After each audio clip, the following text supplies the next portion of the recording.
La probabilidad clásica se define entonces como la probabilidad de que un evento S ocurra, donde esto es igual al número de eventos posibles entre, todo eso se va a dividir entre número de eventos totales. Así de sencillo. ¿Qué significa esto? Bueno, si por ejemplo pensamos en el típico ejemplo que ustedes ya conocen, el de la moneda. En la moneda tenemos dos opciones, o sale cara o sale cruz. Por lo tanto, si queremos obtener entonces la probabilidad de que al lanzar una moneda obtengamos cara, eso quiere decir que para calcular la probabilidad clásica, lo único que tenemos que hacer es, al tener un único evento, los eventos posibles, en este caso, es igual a 1, de tal manera que aquí escribiríamos 1.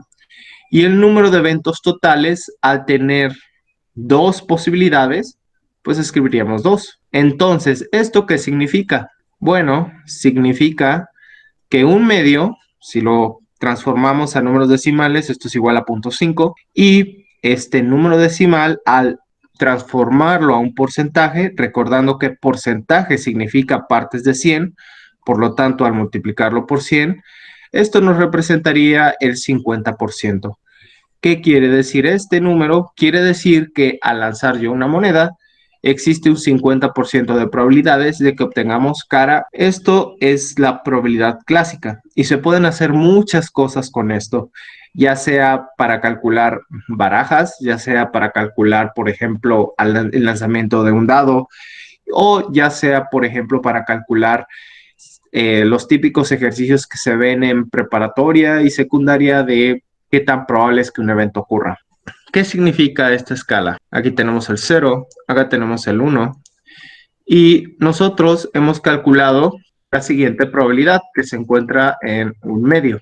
Esta escala, también denominada la escala de confianza, nos habla de que todas las probabilidades se tienen que encontrar entre 0 y 1. ¿Qué me representa el 0? Bueno, el 0 me representa que no existe probabilidad que ese evento ocurra. ¿Y qué me representa el 1? Pues que existe un 100% de probabilidad para que ese evento vaya a ocurrir. ¿Eso qué significa? Bueno, es pensar en dentro de esta escala de probabilidad. Y por lo tanto, cuando tú estás por encima de la escala de probabilidad, quiere decir, si por ejemplo pensamos en términos de comprar un coche, y pensamos en, no, es que yo obtengo un 200% de rentabilidad al vender un coche, quiere decir que tú lo estás vendiendo al doble, lo cual tampoco tiene mucho sentido, ¿no? Casi siempre los coches, bueno, se deprecian y tienen tendencias a perder dentro de este valor o de esta escala.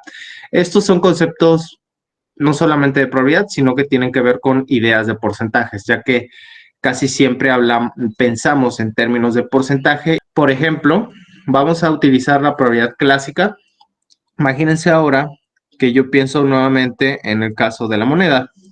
Si pienso en el caso de la moneda y yo ya sé que existe cara o cruz, entonces, si yo, por ejemplo, quiero calcular la probabilidad de que al lanzar esta moneda obtenga una tercera opción, digamos, por ejemplo, simplemente águila. Bueno, para empezar, como estoy diciendo una tercera opción, ese evento no es posible dentro de este experimento, que obtenga, por ejemplo, águila. No es posible dentro de este experimento. Y los casos totales serían igual a 3. 0 entre 3 sigue siendo igual a 0, por lo tanto, este evento es nulo.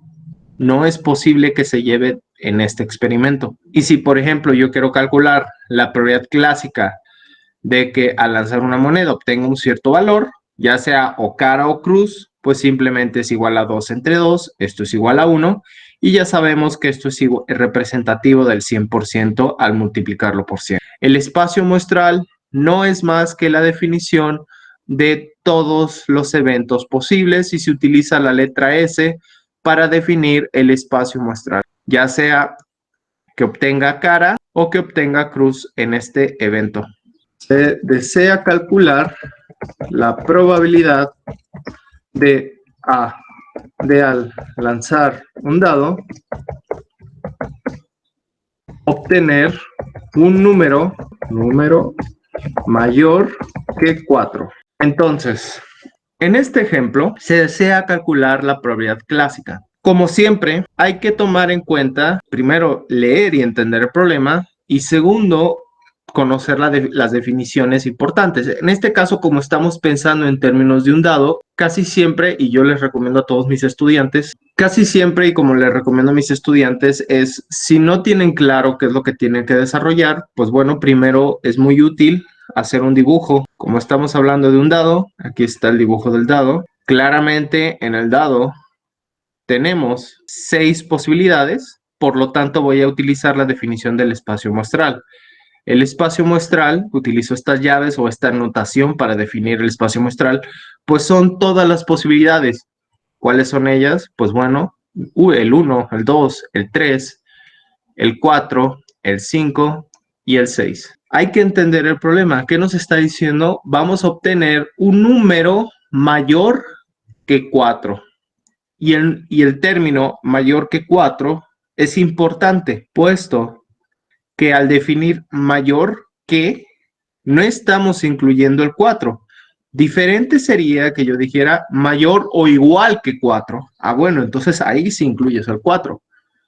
Por lo tanto, lo único que estamos definiendo entonces es este conjunto dentro del espacio muestral. Entonces, al calcular la probabilidad clásica, hay que entonces calcular el número de eventos posibles entre el número de eventos totales o el espacio muestral. En este caso, número de eventos posibles, ¿cuántos son? Son 2. Número de eventos totales dentro de mi espacio muestral, estoy incluyendo estos 6 datos. Por lo tanto, aquí tenemos 6. Entonces, obtenemos una fracción, 2/6. Al 2 le podemos sacar mitad, al 6 le podemos sacar mitad, lo cual es equivalente a 1/3. ¿Cuánto es 1/3? Bueno, es aproximadamente 0.33. Podemos entonces multiplicarlo por 100 para obtener el porcentaje, que no es más que el 33.33%. ¿Qué quiere decir esto? Bueno, que hay una probabilidad del 33.33% de que nosotros al lanzar una moneda obtengamos un número mayor que 4. Ahora, les quiero hacer la siguiente pregunta. Ya que conocemos entonces esta probabilidad, si yo quiero conocer, en caso contrario, la probabilidad de obtener un número menor o igual que 4, sin tener que hacer el cálculo, es decir, en los valores en verde, ¿qué es lo que tendrían que hacer? ¿Qué se les ocurre que sería útil para poder conocer esta otra probabilidad? Es más que nada un problema razonado. Pues dividir 4 entre 6, ¿no? Porque son 4 posibilidades menores de 6 caras, porque las otras dos, pues son mayores a 4, esas no contarían. Estoy completamente de acuerdo contigo. Esa es una manera, pero también existe otra. ¿Existe otra manera de obtener esa probabilidad? Utilizando los datos que ya tenemos. Restarle al 100% el punto 33%. Correcto, correcto. Podemos entonces decir que la probabilidad total del evento es igual a la probabilidad, voy a definir la probabilidad de A más la probabilidad de B. ¿Quién es la probabilidad de A? Bueno, es el conjunto de datos o el conjunto de probabilidades de A, lo que estoy definiendo en verde. ¿Quién es la probabilidad de B? Pues bueno, en este caso es el conjunto en azul. De tal manera que si yo ya conozco lo que pasa para el evento azul, pues simplemente puedo restar. Entonces, la probabilidad total va a ser igual a menos la probabilidad de A, y esto, a ver, voy a utilizar probabilidad de B, y esto va a ser igual a la probabilidad de A, ¿no? ¿Quién es la probabilidad total? Pues bueno, en este caso es 1. ¿Quién es la probabilidad de B? Pues 0.33333.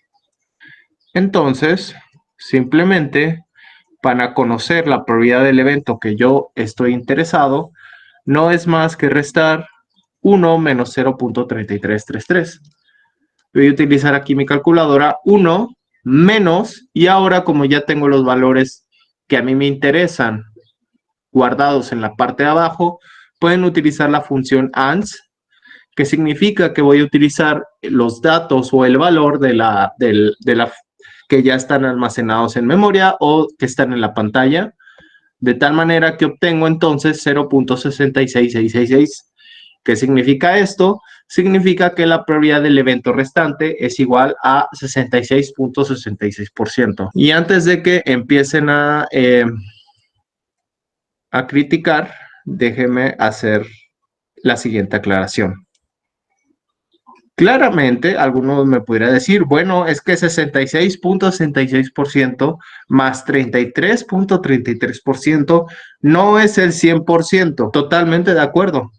Pero al trabajar con un número decimal periódico infinito, en ambos casos, porque en ambos casos obtenemos eso, pues si quieren obtener exactamente el 100%, pues tienen que tomar todas las cifras significativas, el infinito conjunto de números, lo cual es impráctico de trabajar. Por lo tanto, truncamos hasta la cuarta cifra significativa, en algunos de los casos truncan hasta la segunda. Nuevamente, si este video ha sido de su agrado, no olviden suscribirse, darle like, comentar y nos vemos en la siguiente entrega. Hasta pronto.